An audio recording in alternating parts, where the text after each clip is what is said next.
Congressman Paulo Duterte ay nagsalita o nagbanta dito sa mga 54 na mga congressman na bumoto ng impeachment complaint laban dito kay Vice President Inday Sara Duterte. Heto yung post ni Congressman Paulo Duterte.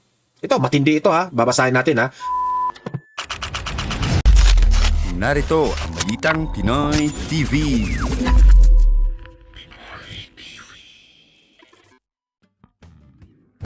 Okay.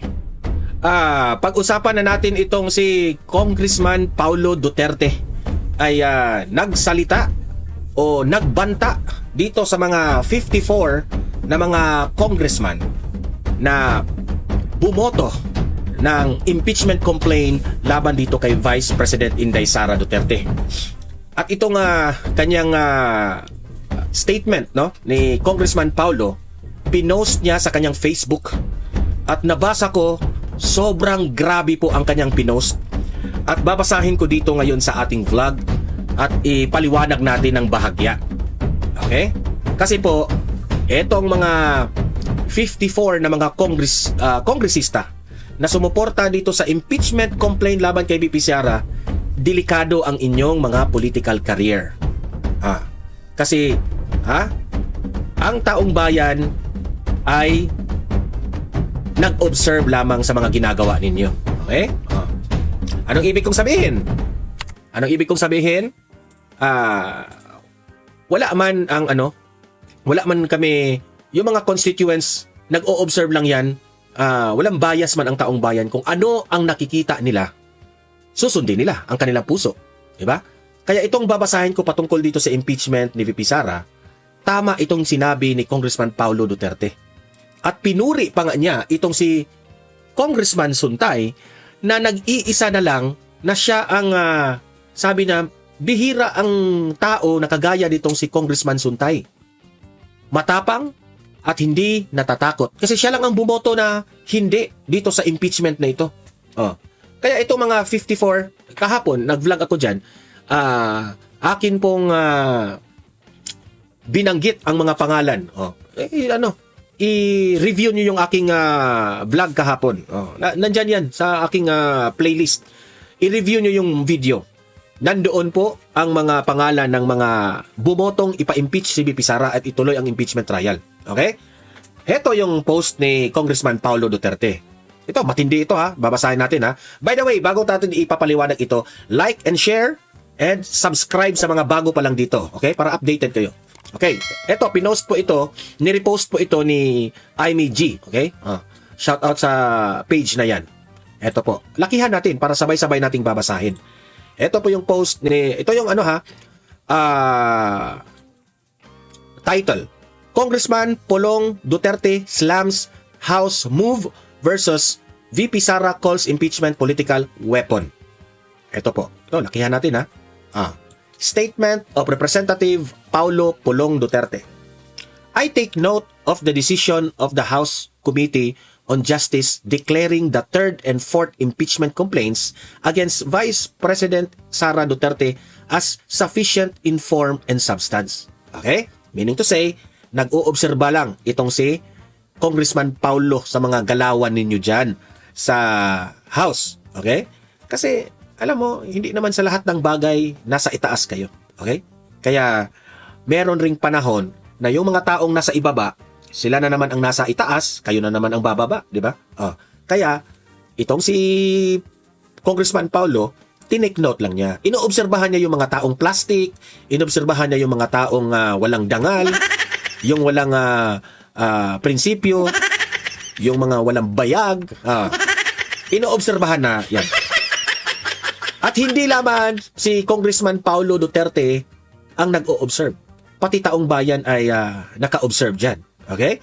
May araw rin kayong mga 54 na congressman na mapapatalsik kayo sa inyong kinauupuan ngayon. Okay, ito pa.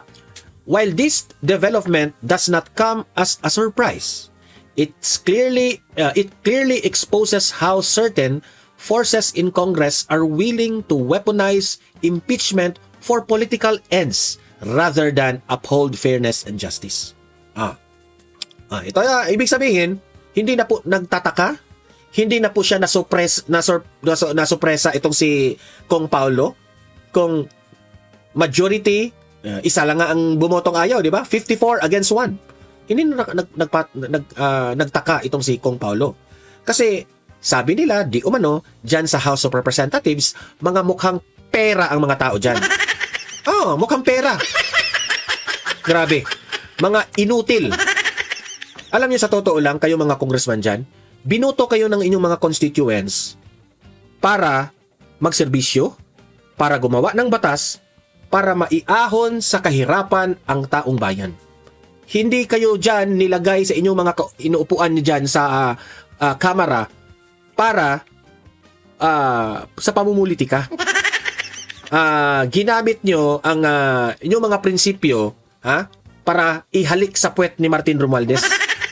Ang dami dyan. Kasi magkaalyado sila sa politika, kapartido sila, kaya tinutulungan nila kahit mali ang direksyon ng kanilang tinutulungan.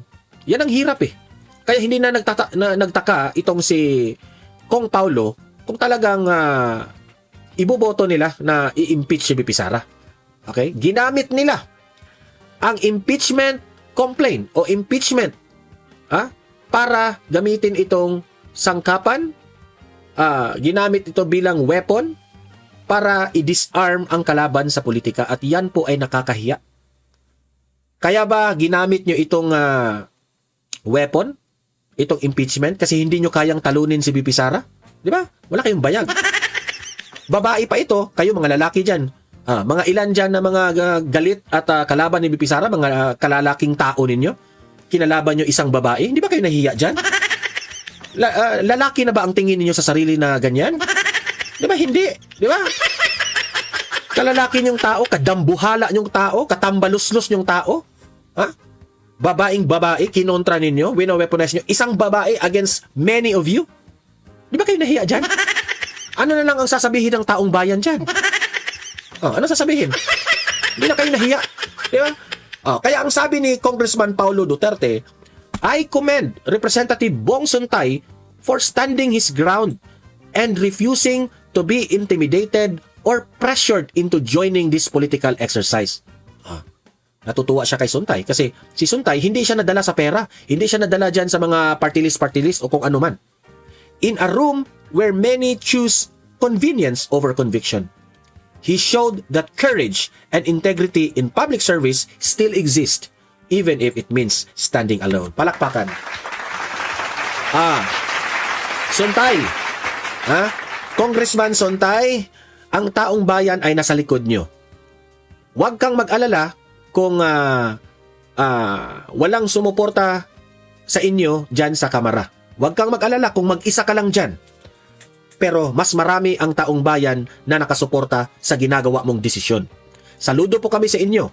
Ikaw po ay may bayag at may prinsipyong tao. Congressman Suntay. You are being appreciated by Congressman Paulo Duterte. At pinatunayan mo, Suntay, na meron pa ring integridad sa ating publikong serbisyo. Meron pa. May hope pa kaming taong bayan na meron pa palang mga government officials na matino ang utak. Okay? Kung nabayrusan na yung mga utak dyan sa kamara, huwag kang magpahawa, Suntay, dahil ikaw ay isang matapang na tao. Hindi ka nahawa dyan sa baho nila. Okay? Ito pa ang sinabi ni Congressman Paulo Duterte. To the 54 others who voted in favor of pushing these complaints forward, kayo mga 54 na mga congressman na walang bayag, remember this, sabi ni Paulo. Political power is temporary. Hindi kayo nananatiling malakas dyan. Meron rin sa inyo, matatanda rin at syempre, hindi na iboboto ng taong bayan. But accountability to the Filipino people is permanent. You may have the numbers today, but history has its way of judging those who abuse their authority. Diba? Kasi po, kung nanalo kayo sa election, kasi padaloy-daloy lang kayo sa sa hangin, nanalo kayo sa partido ninyo, remember that you are serving to the Filipino people.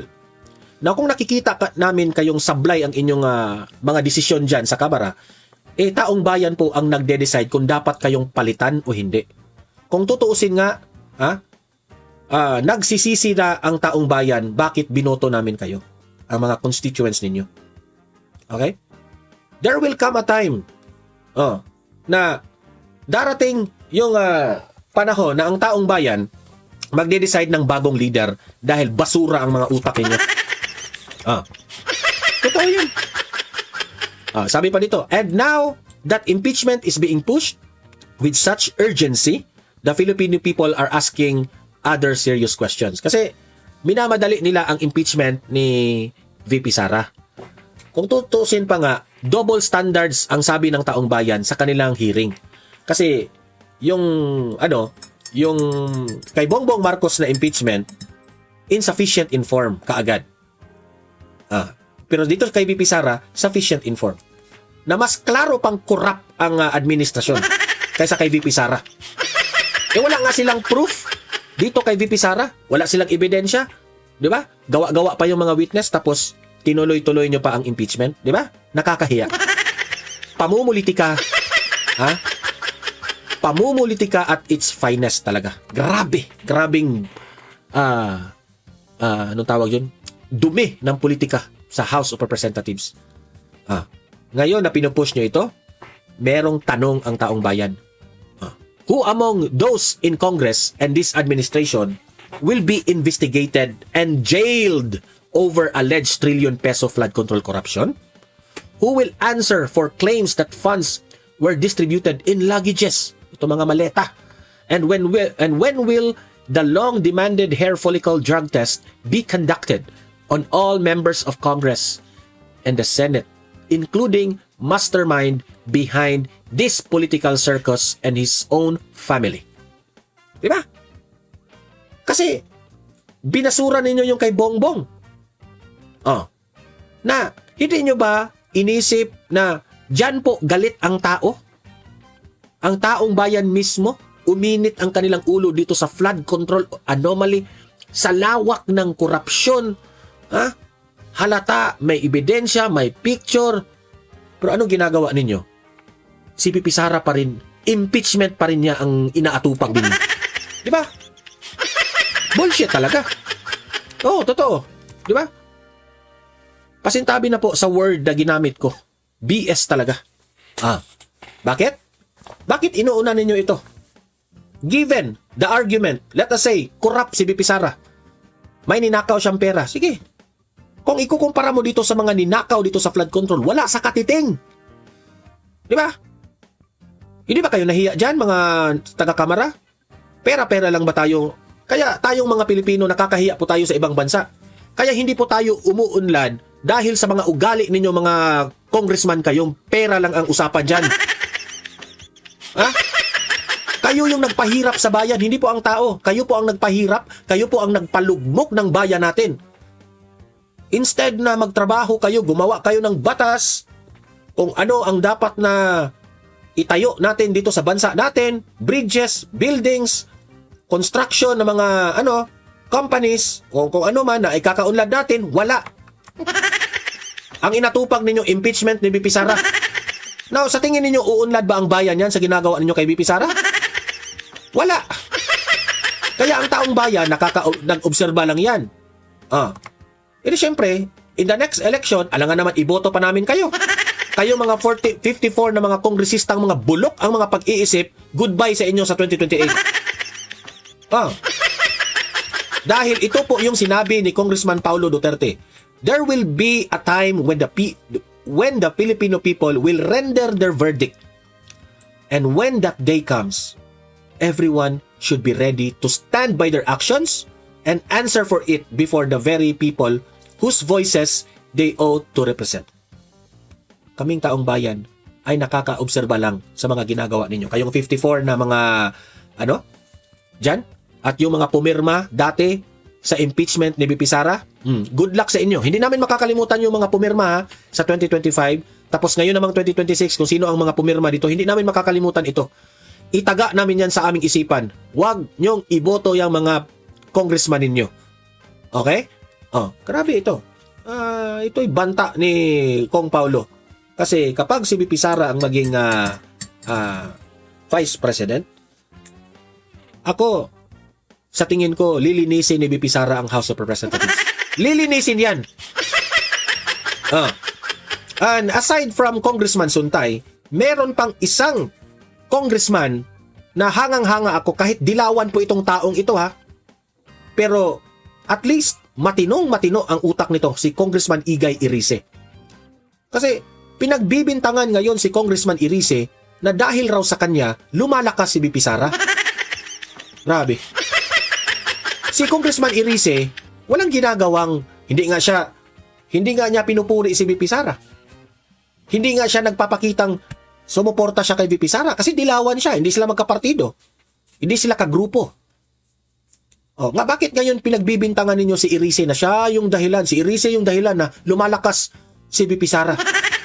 Ito yung rason ni Congressman Irice bakit lumakas si VP Sara. Ito, pakinggan ninyo. Sabi sa akin, Egay, yung mga salita mo nakakapagpalakas kay Sara Duterte. Sabi ko, mali yan, Secretary.